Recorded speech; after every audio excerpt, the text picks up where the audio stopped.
Imagine this. You are atop of a slightly elevated little hill, looking down at a large temple.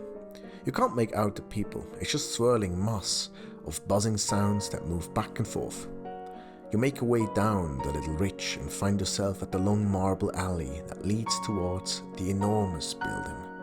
You get closer and closer, and the towers rise higher and higher into the sky. You pass the gateway, the arch towering 30 meters above you, with thick wooden planks and decorated with figurines and ornamentations. As you step inside, the thick and cold air sends shivers down your spine. It is dark inside, so dark that your eyes need a second to adjust, and then you see it. A massive hall, with columns larger than any tree you ever saw. Your gaze is drawn upwards, through the eerily silent structure, and single rays of light shine through large glass-stained windows, and the ceiling is filled with adornments and drawings of the gods.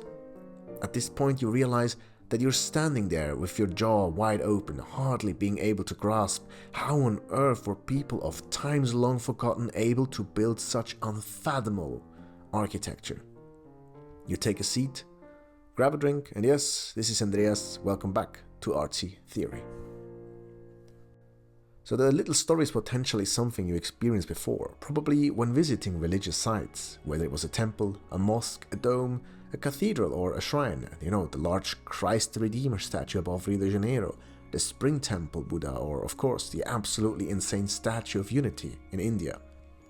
What you felt was a sense of awe, a positive sense of awe, and yes, how we non-verbally express this emotion as human beings is potentially not depending on your culture. It's a pan-cultural emotional response. So, what was this awe we described? If your first thought was that's the feeling because it's the house of God, and you feel the presence, you might be confused why you have this aesthetic experience also in other situations or even in temples of other gods you don't believe in. Now, I know my audience consists of, I think, pretty smart people, but let's dig a bit deeper. So Keltner and Haidt's work on the concept of awe suggests that awe involves the recognition of the apparent vastness of an object or scene that you attend to. And what follows is the inability to assimilate this scene to an existing mental schema. So often this comes along with an association with a diminished sense of yourself. So in other words, the idea of awe is like when you see something so big and impressive that it makes you feel small and amazed. After all, you do feel small, insignificant and almost lost if you are in a structure that is vastly larger than anything you live in your daily life. So yes, size matters. So in arts, awe is often connoted with a variety of other vocabulary, which makes it extremely difficult to precisely define.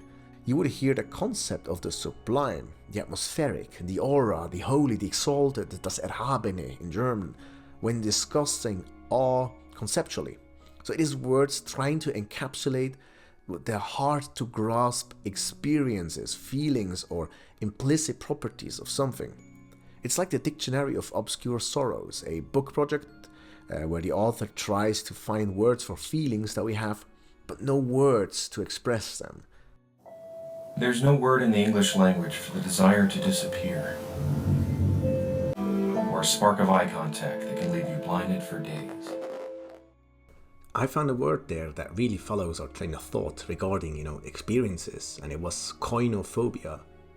So they call it the fear that you live an ordinary life. And that is very much in line with our current world that is, conflating narcissism and external validation while declaring this as purpose. And the description is just a beautiful reminiscence to when we experience awe and what happens when we try to reflect on it. We contemplate and try to put it into a larger mental scheme. It says, while you're in it, life seems epic, fiery, tenuous and unpredictable. But when you look back over your story or try to put it down on paper, you can see more of it at once than ever before. And yet it seems somehow diminished, humble, almost quaint. The proposed antidote is the immersion in the present. Maybe that is why we see an influx of outdoor sports and outdoor sports channels. I mean, if you ever stood on top of a mountain, You might have sensed it when you were there, the sense of awe. You have an overwhelming aesthetic experience, and with it you are present and fully immersed. And people have wondered about that feeling for a long time, especially our romantic predecessors. The 18th century focused attention on these notions of sublime, but in a line, of thought from Longinus and the picturesque. So these particular, the former, have generated controversies about the relations to beauty. Are they subspecies of beauty or categories distinct from it? And about the existentials, is it only nature that can be sublime, or is it, something mundane? So Caspar David Friedrich, his painting In the Mountains is considered to be one of the masterpieces in this atmospheric aesthetic experiences. So, right in line with old Turner and the many others great painters that are out there. So interestingly, in paintings this is often not the size, but rather the portrait of the unseen, and with it, it opens the discourse about truth and the nature of things. I spoke about that, when I looked into stillness in paintings as well, with how Zen paintings are do this and Buddhist traditions. Now, using the unseen is a very passive version. You have to reflect on something to evoke this feeling. But what I find interesting is if media starts to use this to really directly evoke the sense of awe in you. This can be done in various ways. With anime, for instance, maybe it's a reveal, and in a video game, even more so, because you as the player are actively participating in what is happening. And this gets even more interesting once the vastness and size is used to evoke terror and fear. Now, there are good and bad ways how this can be done. We see a lot of bad ones, but a really good one, in my opinion, is Attack on Titan. So, the size is an integral part of the storyline. The characters grow because there is a threat that is a massive size. It's not just an empty trope that gets repeated. I do think it loses the impact a little bit when at the end you have the founder Titan in the vastness of the open field, and you kind of lose the sort of reference. But particularly in season 1, you as the viewer are a part of the experience of what happens. You feel the terror with the people. It's the first time where you have this reference, this absolute massive giant peeking over the wall.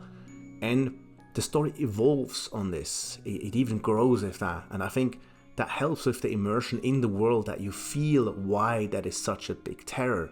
Now, feeling the same sense of awe and terror is really hard if you are not present, if you're not there. And I think Attack on Titan does it very well through their delicate storytelling and the immersion that they create through the world building. And a lot of other movies try to use size and vastness as well to, evoke the sense of awe. But if the world building and the storytelling is not there, then you lose the sense very quickly if it's just a bunch of robots or monsters that are all at the same size and you passively watch from the sideline as the viewer. And I think one of the best ways to actually experience awe, if you can't be there physically, is using video games, because you take part in it, you immerse yourself because you're present while gaming. So there's just something epic with seeing a foe in the distance, towering above everything else, and you know that this is the goal to your destiny. I think here the progress of video games really helped with the effect as well. The effect is much more different if you play in an open world with real graphics, first person, compared to a fixed side scroll view where it has a more cartoonish aspect. I think Shadow of the Colossus did this just masterfully. I absolutely loved the game, I played it many times, and there are a lot of large-sized bosses in other video games. Yeah, I grew up with Final Fantasy, and it left me staring at the screen and not daring to blink for a minute, not to miss like the attack on the beach, for instance. But it's different once you walk up to the task, and after dying a few times, you try to linger around at the bottom to understand like how to even get up the foot of the giant. And because you're immersed, it feels amazing, even if you don't smell it or sense it, Like in terms of Zelda, it feels amazing. In terms of Shadow of Colossus, well, So regardless what it is, the only way to experience awe is to be there, to be present, to feel and to be open to experience the emotions. It's the accumulation of senses, smell, visual, and emotional inputs that put yourself and your position in question. It's the moment when it's hard to grasp something, how it is even possible. And it doesn't matter whether you stand on top of a mountain ridge, walk into a cathedral, or you just get absolutely lost in her beautiful eyes.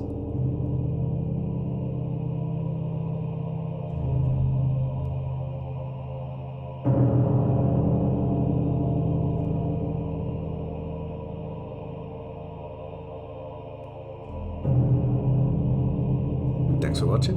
I think the next one is going to be a little bit darker. See you again. Bye.